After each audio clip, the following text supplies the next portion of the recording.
molecular mass. आता what is mean by molecular mass and how to calculate the molecular mass that we are going to see. ठीक आहे, आपल्याला molecular mass म्हणजे काय ते पाहायचं. तर लक्षात घ्या, molecular mass means what?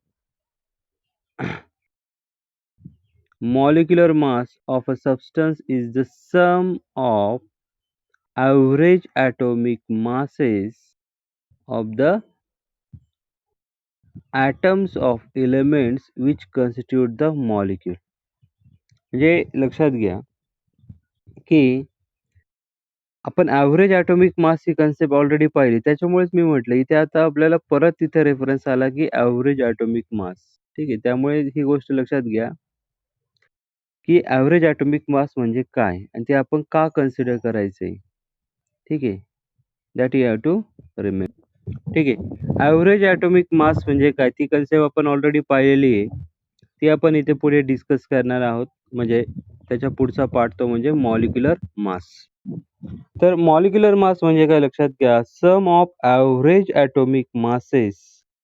It is the sum of average atomic masses of atoms of elements which constitute the molecule.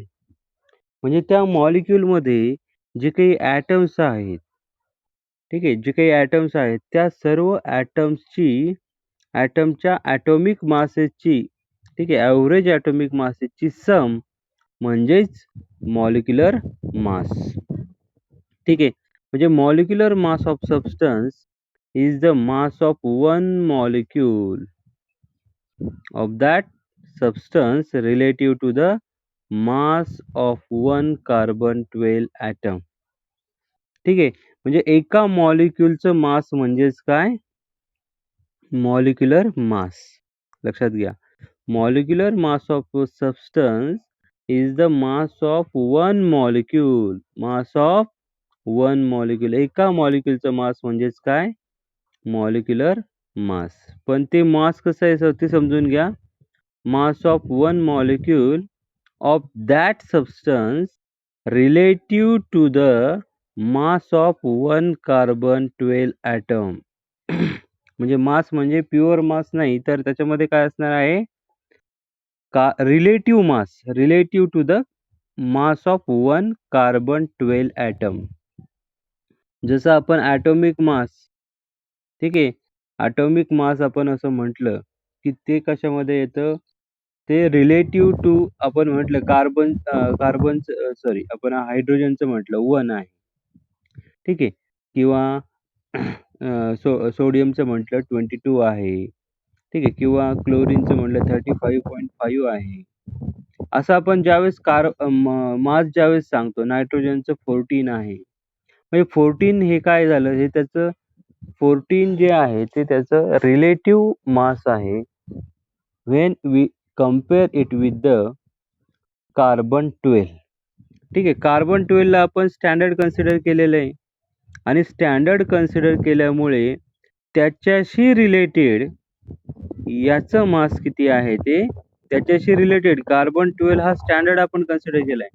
त्याच्याशी रिलेटेड या मॉलिक्यूलचं मास जे असेल त्याला आपण काय म्हणू शकतो? Molecular mass. काय म्हणायचंय?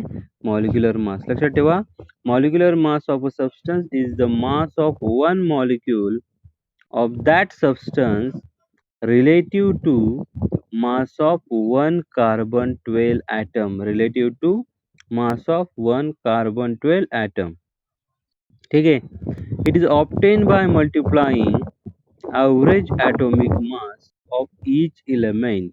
ठीक आहे. आता हे कसं मिळवलं जातं?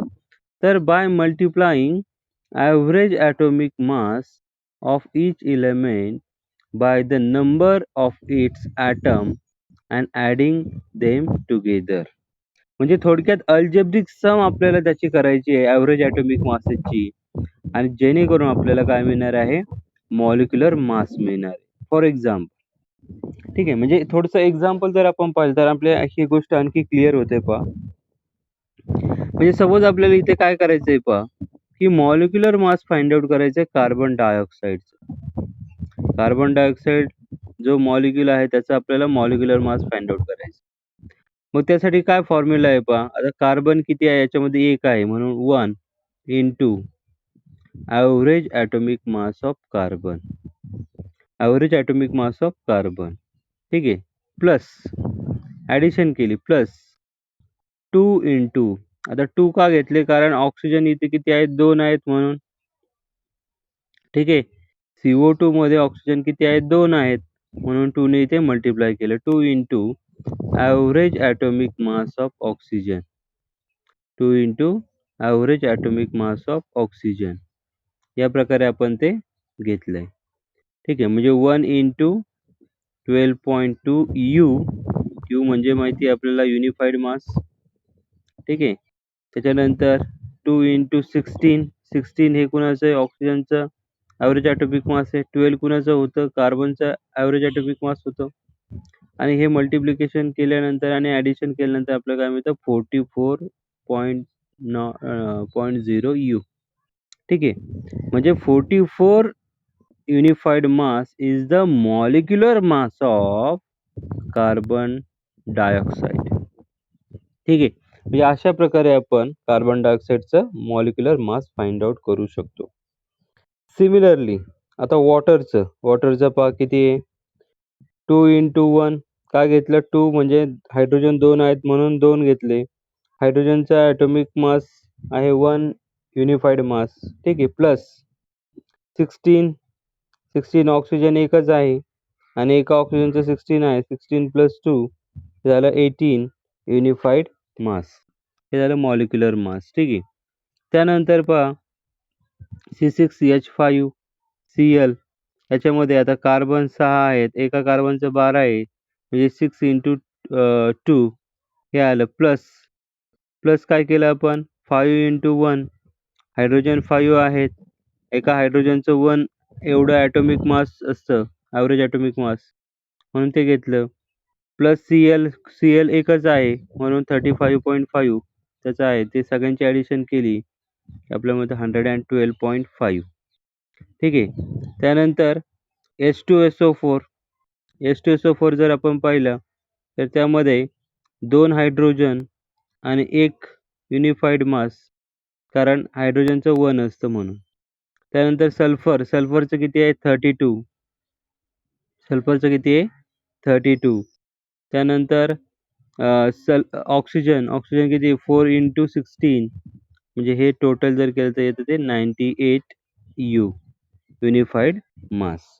म्हणजे अशा प्रकारे पहा आपण एक्झाम्पल इथे भरपूर एक्झाम्पल असे पाहू शकतो आणि अशा प्रकारे तुम्ही मॉलिक्युलर मास जे आहे ते कॅल्क्युलेट करू शकता. In this way you can calculate the molecular मास. ठीक आहे. मॉलिक्युलर मास ही कन्सेप्ट लक्षात आली आहे. काय करायचंय? Just you have to do the sum of average atomic masses of atoms of an element which constitute the molecule. ठीक आहे. म्हणजे त्या मॉलिक्युलमध्ये जेवढे ॲटम्स आहेत त्या सगळ्या ॲटमच्या ॲटॉमिक मासेस, ॲव्हरेज ॲटॉमिक मासची सम त्या ॲटमच्या ॲव्हरेज ॲटॉमिक मासेसची सम म्हणजे बेरीज म्हणजेच काय? मॉलिक्युलर मास. ठीक आहे. लक्षात आलंय? समजलंय? हां. आता मग मला कोण सांगू शकतंय रे? जर मी म्हटलं कार्बन मोनॉक्साईड, ठीक आहे, कार्बन मोनॉक्साईडचं मॉलिक्युलर मास काय असेल? तर कोण सांगू शकेल रे? What is the molecular mass of carbon monoxide? Carbon मोनॉक्साईडचा फॉर्म्युला काय असतो? कार्बन डायऑक्साईडचा आहे CO2. कार्बन मोनॉक्साईडचं काय कोण सांगतंय? कार्बन मोनॉक्साईडचा फॉर्म्युला बोला.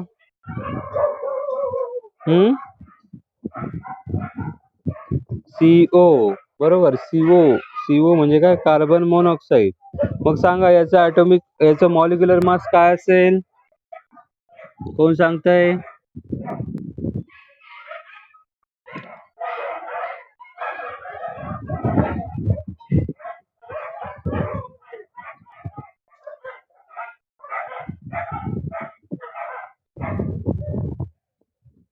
कोण सांगतंय?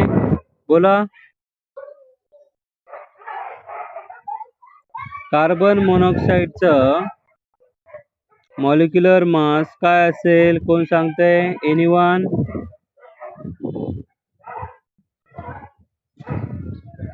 हां. कार्बनचं इथे ॲटॉमिक मास आहे. इथेच आहे पहा. कार्बनचं atomic mass, average atomic mass किती होतं? 12 आणि एकच ऑक्सिजन आहे. म्हणजे एका ऑक्सिजनचं किती आहे? 16. म्हणजे 12 plus 16 that will be equal to 28. ठीक आहे. 28 युनिफाईड मास हे कशाचं असेल? कार्बन मोनॉक्साईडचं. समजले? लक्षात आलंय?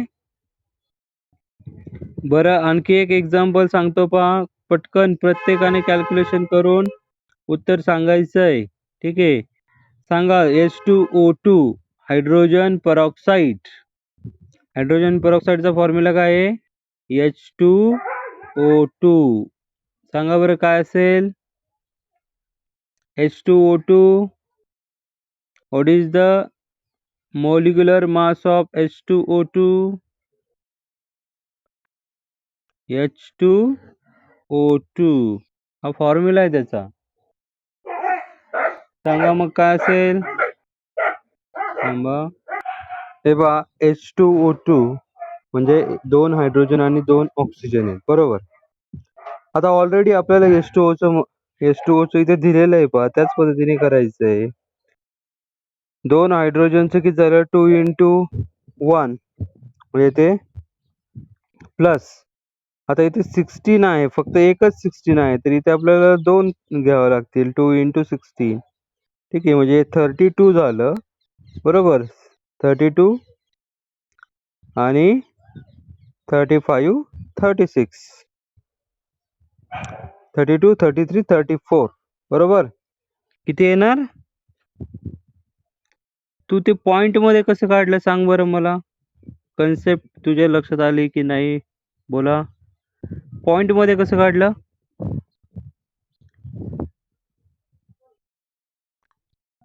हे पहा,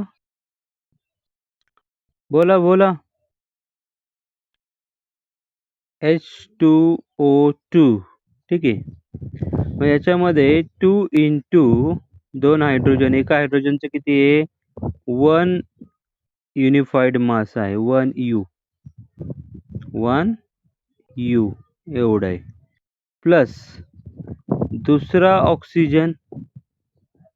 ठीक आहे. दुसरा ऑक्सिजन आणि त्याचं आहे म्हणजे 2 ऑक्सिजन आहेत. एका ऑक्सिजनचं असं 16.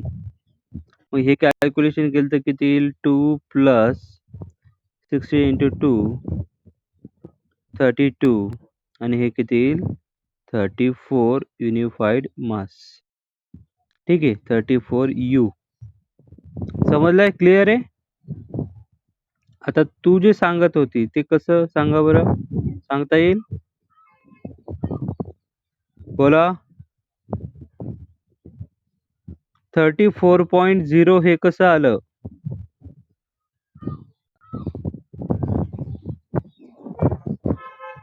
बरं ठीक आहे. लक्षात आलंय का? क्लिअर आहे सर्वांच्या? हा पॉइंट समजलाय का? H2O2चं कसं आलं ते? अरे समजलंय की नाही? H2O2चं कसं आलं ते समजलंय? ओके. बोला. H2O2 समजलंय याचं कसं आलंय? ओके. हां, बोला.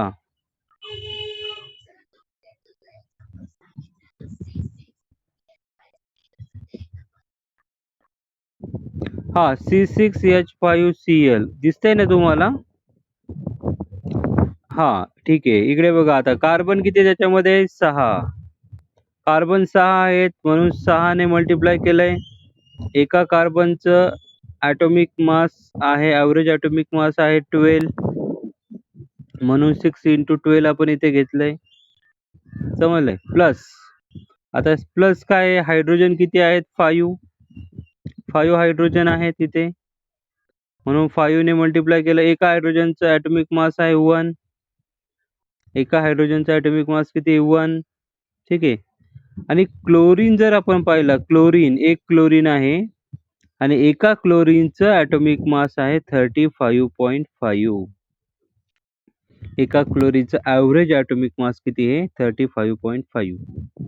आणि मग यांची करायची आहे सम, म्हणजे हे आलं 32 म्हणजे इथे सॉरी 16 इंटू 2 सॉरी 12 इंटू 6 असं करायचं आहे. ठीक आहे. Plus 5 into 1 into 35.5. आता हे जर कॅल्क्युलेशन केलं तर तुम्हाला किती मिळेल हे? 112.5. ठीक आहे. म्हणजे 72 बारसक 72 72 प्लस 5 आणि प्लस 35.5. हे करून बघा कॅल्क्युलेशन किती येतंय.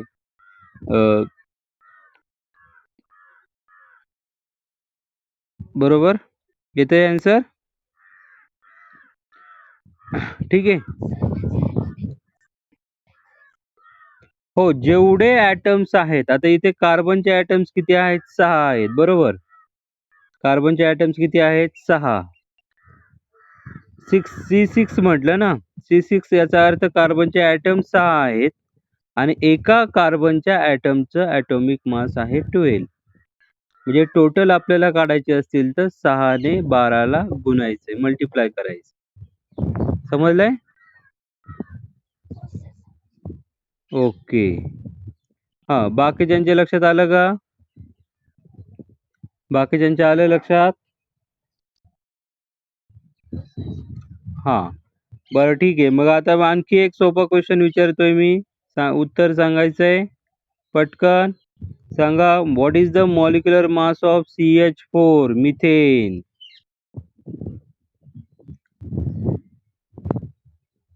मिथेन.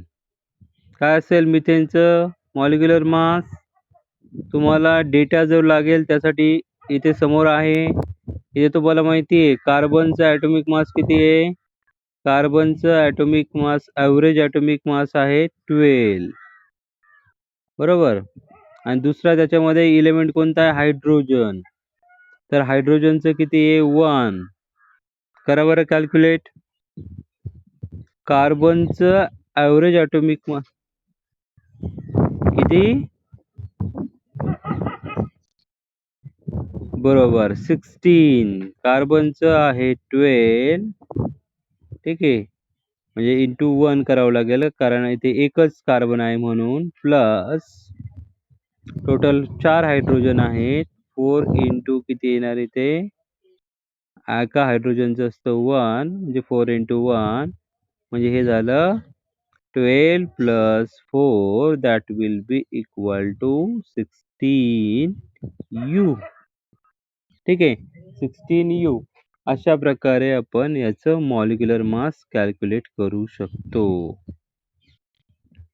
आता जमेल सर्वांना कॅल्क्युलेट करता येईल? आणखी एक्झाम्पल घ्यायचे आहेत?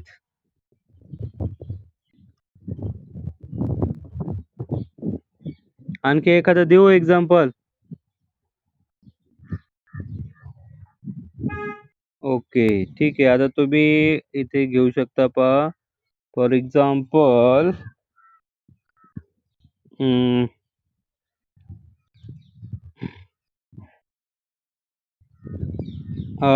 जे आता यापैकीच आपण घेऊ असं घ्या. H2S. H2S. हे दिलेल्या माहितीवरूनच तुम्ही करू शकता. H2S. H2S म्हणजे काय? Hydrogen sulphide. ठीक आहे. हायड्रोजन सल्फाइड गॅस H2S कसं कॅल्क्युलेट करणार पहा. H2S फॉर्म्युला आहे H2S. सांगा याचं मॉलिक्युलर मास काय असेल? आता गिव्हन डेटा बऱ्याच वेळेस काय होतं पहा बुकमध्ये ज्यावेळेस ॲन्सर शीट क्वेश्चन पेपरमध्ये तुम्हाला ॲटॉमिक मासेस दिलेले असतात आणि त्यामुळे मी तुम्हाला इथे ॲटॉमिक मासेस देतो पहा. हायड्रोजनचा ॲव्हरेज ॲटॉमिक मास आहे 1U आणि सल्फरचा आहे 32.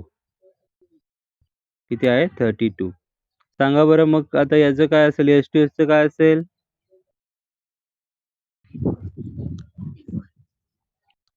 34 बरोबर. किती येणार?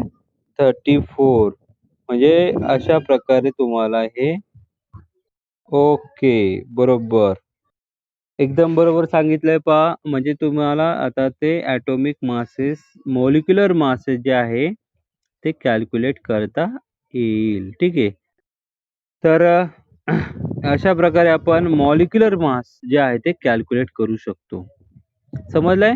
त्याचं जे युनिट आहे, ते युनिट काय असेल? मॉलिक्युलर मासचं युनिट जे आहे ते आपण लिहिलेलं आहे पहा. You unified mass. Unified mass. ठीक आहे. फॉर एक्झाम्पल आता इथे आपल्याला एक प्रॉब्लेम जो आहे तो दिलेला आहे पहा. प्रॉब्लेम दिलेला आहे.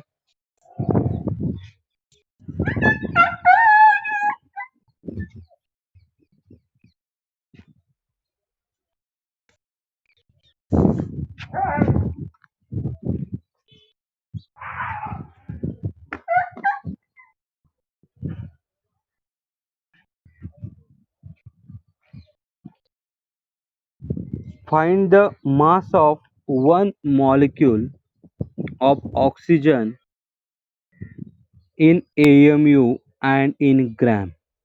ठीक आहे. म्हणजे ग्रॅममध्ये आणि AMU मध्ये एका मॉलिक्यूलचं मास आपल्याला फाइंड आउट करायचं. मग यामध्ये काय करायचंय पहा. मॉलिक्युलर मास ऑफ ऑक्सिजन आपण कॅल्क्युलेट करू शकतो. ते किती आलं पहा. ते आलं 32. ठीक आहे. 16 आता ऑक्सिजनचा ॲव्हरेज ॲटॉमिक मास आहे 16 आणि 2 ऑक्सिजन आहेत इथे म्हणून 2 × 16 आलं 32 युनिफाईड मास. म्हणजे मास ऑफ वन मॉलिक्यूल किती आलं? हे पहा 1 मॉलिक्यूलचं मास आपल्याला विचारलंय ऑक्सिजनच्या, तर ते आलं 32 U. काय आलं? 32 U युनिफाईड मास. एवढं आलं ते मॉलिक्युलर मास. म्हणजे हे ॲक्च्युअली मॉलिक्युलर मास आहे. त्यालाच आपण असं म्हणू शकतो मास ऑफ वन मॉलिक्यूल. ठीक आहे. मॉलिक्युलर मास म्हणजेच काय? मास ऑफ वन मॉलिक्यूल. मग ते आलं 32. आता मास ऑफ वन मॉलिक्यूल आपल्याला कॅल्क्युलेट करायचं ते ग्रॅममध्ये. हे झालं यूमध्ये. AMUमध्ये सापडलं आपल्याला. युनिफाईड मास किंवा AMUमध्ये मिळालं. ग्रॅममध्ये कॅल्क्युलेट करताना कसं करायचंय? There you have to use the relation between gram and unified mass. ठीक आहे. Gram and unified mass. Gram आणि युनिफाईड मास या दोघांमधलं रिलेशन आपल्याला माहिती असणं गरजेचं आहे. आणि ते जे आहे ते जे रिलेशन आहे पहा, that we have learn in the ठीक आहे. अगोदर आपण ते शिकलेलो आहोत इन ॲटॉमिक मास कन्सेप्ट. ठीक आहे. ॲटॉमिक मास कन्सेप्टमध्ये आपण हे पाहिलेलं आहे 1 AMU म्हणजेच किती? 1.66056. ठीक आहे. 1.66056 into 10⁻⁻24 ग्रॅम. ठीक आहे. म्हणजे 1 AMU is equal to 1.66056 into 10⁻⁻24 gram. This is the relation. आणि मग हे रिलेशन वापरून आपल्याला काय करायचंय पहा. We have to solve this problem. ठीक आहे. आता आपल्याला इथे unified mass AMU atomic mass युनिटमध्ये माहिती आहे 32 आहे. याचं कन्व्हर्जन आपल्याला ग्रॅममध्ये करायचं असेल तर कितीने मल्टिप्लाय करायचं? तो मल्टिप्लाइंग फॅक्टर लक्षात घ्या 1.66056. ठीक आहे. 1.66056 लक्षात आलंय? Into 10⁻⁻24 into 10⁻⁻24. This is the molecular mass of one molecule of oxygen. Mass of one molecule of oxygen. आणि मग हे मल्टिप्लिकेशन तुम्ही करायचंय. You will get this value. ठीक आहे. अशा प्रकारे तुम्हाला ही व्हॅल्यू मिळणार आहे. समजलंय? लक्षात आलंय? काय डाऊट आहे का यामध्ये कुणाला?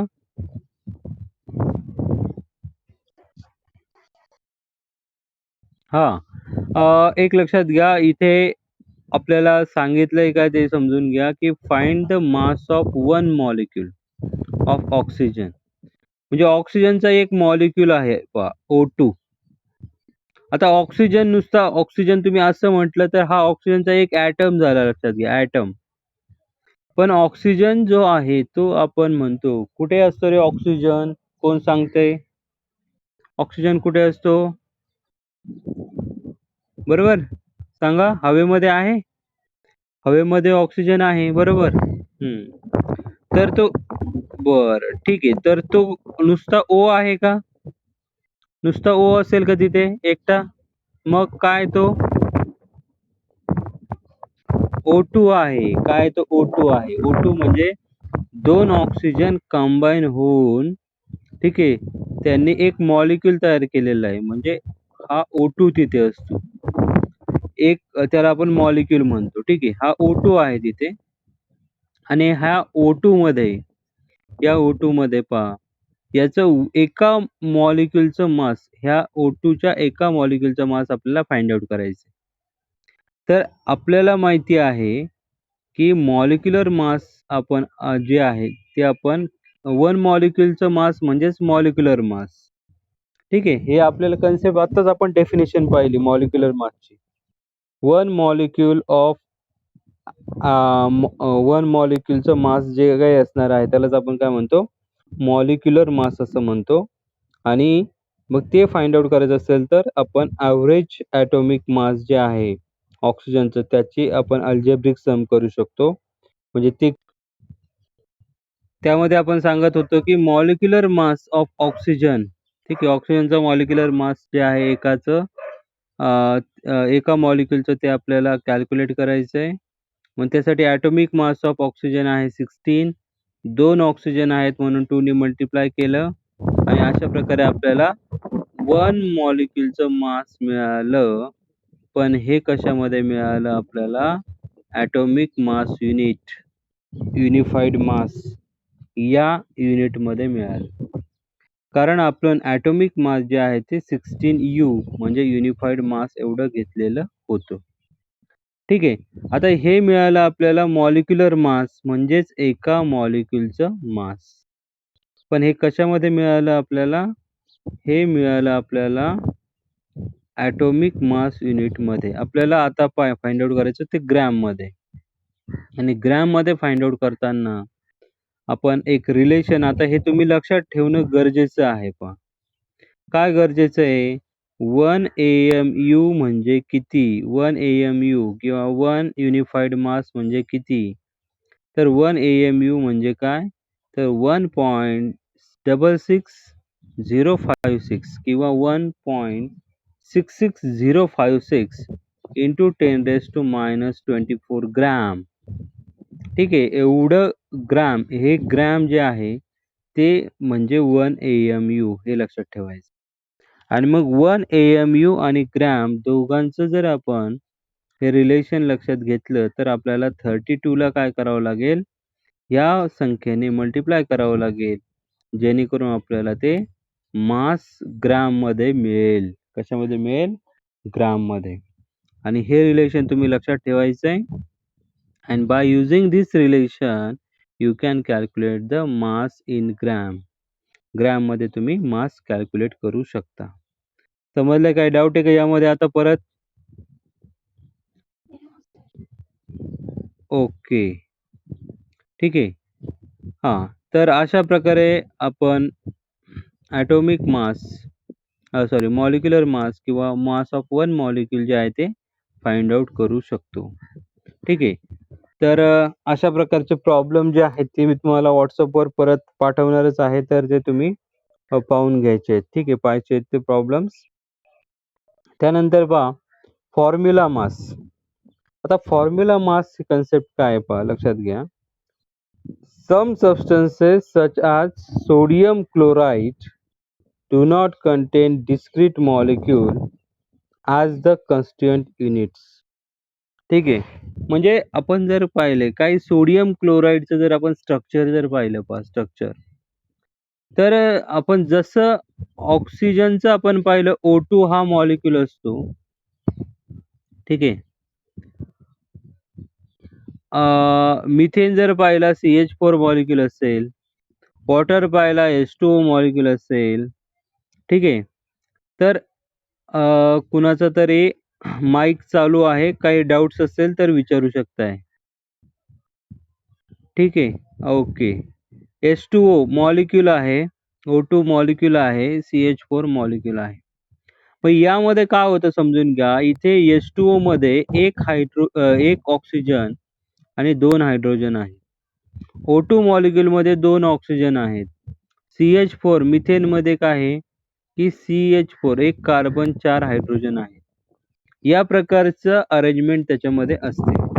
पण जर आपण सोडियम क्लोराईड सारख्या सॉल्टचं जर क्रिस्टल स्ट्रक्चर पाहिलं, ठीक आहे, सॉल्ट आहे तो आणि त्याचं जर आपण स्ट्रक्चर जर पाहिलं तर in such a compound cationic sodium म्हणजे सोडियम आणि अनायोनिक क्लोराईड म्हणजे पॉझिटिव्हली चार्ज सोडियम आणि negatively charge chlorine entities are arrange in a 3 dimensional structure.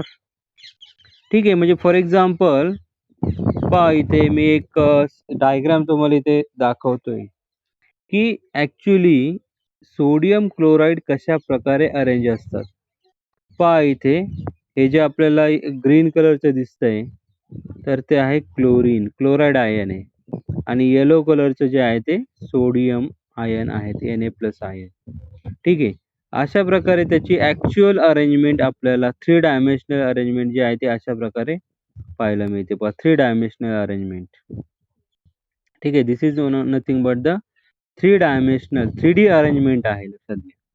आणि अशा प्रकारे तिथे NaClचं क्रिस्टल जे असतं ते अरेंज केलेलं असतं. याचा जर आपण हा लॅटाईसचा व्ह्यू जर आपण पाहिला, तर आपल्या लक्षात येतं पहा इथे, की एका इथे जो काही सोडियम आहे पहा. सपोज आपण हा इथे कन्सिडर करू, हा कोण असेल रे? हा क्लोरीन आहे, बरोबर. मोठा आहे. मोठा म्हटल्यानंतर क्लोरीन आहे आणि हा छोटा म्हटल्यानंतर सोडियम आहे. तर आता इथे जर आपण पाहिलं, तर हा जो सोडियम आहे किंवा हा जो आपण सोडियम जर कन्सिडर केला, तर हा क्लोरीनने एका क्लोरीनने वेढलेला नसतो. तर त्याच्या बाजूला इकडे एक क्लोरीन आहे, इकडे एक क्लोरीन आहे, इकडे आहे, इकडे आहे, इकडे आहे, इकडे आहे. म्हणजे एका सोडियमच्या बाजूला असं म्हणजे सगळ्या बाजूने काय असतात तिथे क्लोराईड आयन असतात. सोडियमच्या बाजूला हे क्लोराईड आयन असतात. आणि अशा प्रकारे तिथे अरेंजमेंट असते पहा. म्हणजे क्रिस्टल स्ट्रक्चर जर आपण सोडियम क्लोराईडचं पाहिलं, तर या प्रकारे अरेंजमेंट तिथे असते. आता ही अरेंजमेंट एवढी डिटेलमध्ये कशी पाहायची वगैरे ह्या गोष्टीमध्ये पडण्याची गरज नाही. कारण तुम्हाला 12वी मध्ये तो चॅप्टर आहे तिथे तुम्ही हे शिकणार आहातच. फक्त एक गोष्ट लक्षात घ्या, की सॉलिडमध्ये असे जे काही सॉलिड्स आहेत क्रिस्टलाईन जे काही सबस्टन्सेस आहेत सोडियम क्लोराईड सारखे, त्याच्यामध्ये 3 डायमेन्शनल अरेंजमेंट जर आपण पाहिली, तर त्यामध्ये काय असतं पहा, की क्लोराईड क्रिस्टल, ठीक आहे. In sodium chloride crystal 1 Na+ is surrounded by 6 chloride ion. ठीक आहे. आता जसं आपण इथे पाहिलं, इथे पहा एक सोडियम आयन हा 6 क्लोराईड आयनने वेढलेला असतो. 1, 2 ठीक आहे. सपोज हा आपण इथे कन्सिडर केला 3 ठीक आहे. हा 4 इकडे वर 5 आणि हा 6 म्हणजे अशा प्रकारे टोटल 6 याने तो सराउंड केलेला असतो आणि त्यामुळे काय होतं पहा लक्षात घ्या. देअरफॉर म्हणजे एका सोडियमच्या बाजूला 6 क्लोरीन तसंच प्रत्येक क्लोरीनच्या बाजूला 6 सोडियम अशा प्रकारची अरेंजमेंट असते. Therefore NaCl is just a formula to represent the sodium chloride. त्याच्यामुळे NaCl हा काय आहे ॲक्चुअली जस्ट फॉर्म्युला आहे लक्षात घ्या. त्याला आपण मॉलिक्युलर फॉर्म्युला असं म्हणण्याऐवजी नुसतं फॉर्म्युला इथे म्हणावं लागेल. कारण इथे जी अरेंजमेंट आहे, ती जर लक्षात घेतली, तर आपण तिथे त्याला नुसतं फॉर्म्युला असं म्हणू शकतो. काय हा जस्ट फॉर्म्युला आहे लक्षात ठेवा. NaCl is just formula used to represent the sodium chloride. Sodium क्लोराईडला रिप्रेझेंट करणारा जस्ट तो फॉर्म्युला आहे. Though it is not molecule. ठीक आहे. हा मॉलिक्यूल नाहीये. कारण मॉलिक्यूल म्हटलं की त्याच्यामध्ये काय इथे सगळेच यायला पाहिजेत. मग 6 क्लोरीन आणि 6 सोडियम हे सगळ्यांचं कन्क्लूड आपल्याला तिथे करावं लागेल. त्यामुळे आपण त्याला मॉलिक्यूल असं म्हणू शकत नाही. ठीक आहे. आणि म्हणून similarly a term formula mass is used for such a ionic compound. म्हणजे असे जे आयोनिक कंपाउंड्स असतात त्यांच्यासाठी आपण फॉर्म्युला मास ही कन्सेप्ट यूज करतो. आणि इन्स्टेड ऑफ मॉलिक्युलर मास म्हणण्याऐवजी आपण त्यांना फॉर्म्युला मास असं म्हणतो.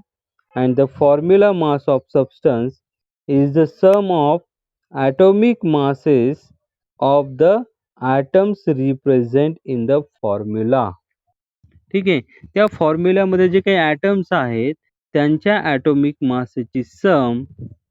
ठीक आहे. म्हणजे सेम जसं मॉलिक्युलमध्ये जे काही ॲटम्स आहेत, त्यांच्या एव्हरेज ॲटॉमिक मासची सम असते. त्याला आपण काय म्हणतो?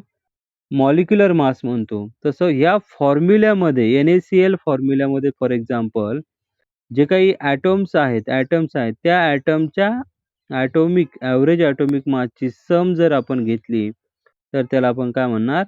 फॉर्म्युला मास असं म्हणणार. ठीक आहे. म्हणजे लक्षात घ्या, the formula mass of a substance is the sum of atomic masses of the atoms present in the formula. ठीक आहे. म्हणजे अशा प्रकारे आपण NaClला जो आहे, NaCl जर असेल तर त्याला आपण फॉर्म्युला मास असं म्हणायचंय आणि बाकी जर काही एलिमेंट्स मॉलिक्युल्स असतील तर त्यांना आपण मॉलिक्युलर मास असं म्हणू शकतो. काय म्हणायचंय? मॉलिक्युलर मास. अदरवाईज NaCl सारखे क्रिस्टल्स असतील, NaCl सारखे क्रिस्टल असेल तर त्याला म्हणायचं फॉर्म्युला मास. ठीक आहे. बाकी कन्सेप्ट तीच आहे. जसं तुम्ही मॉलिक्युलर मास कॅल्क्युलेट करता तसंच फॉर्म्युला मास कॅल्क्युलेट करायचं.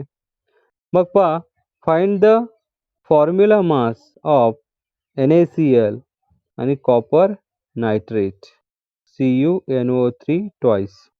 आता इथे आपण याचा फॉर्म्युला मास कॅल्क्युलेट करणार आहोत. तर फॉर्म्युला काय आहे मग याचा? NaCl हा फॉर्म्युला आहे. मग इथे काय येईल?